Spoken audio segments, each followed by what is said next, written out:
Officers responded to 1426 Day Street at 7:26 this morning for a suspicious death. In the investigation, officers have learned that there is a 44-year-old female victim who was found deceased. We have a male who's also a Green Bay resident. We have a 50-year-old male, a Green Bay resident, detained for this investigation. Officers are investigating the crime scene investigating and processing the crime scene, as well as interviewing the people that are involved.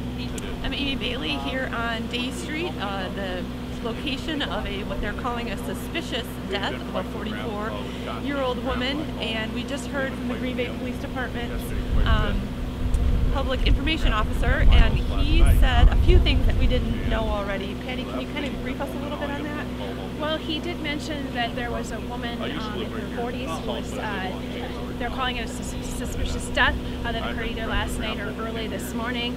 They also told us that there's a 50-year-old man that they now have taken in for questioning. Again, they're not really telling us what the details of what happened or how the death occurred.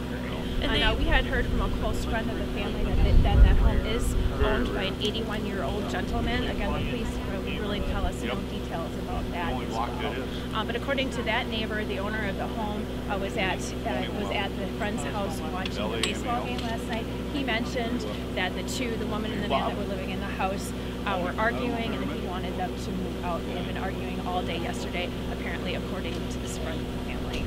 So really, we just have a very loose framework of information related to this incident, and the police department didn't really lay out a timeline for more information, but this is something that we're going to stay on throughout the day, and we'll be bringing you reports both on camera and on the website, so be looking for our updates throughout the day.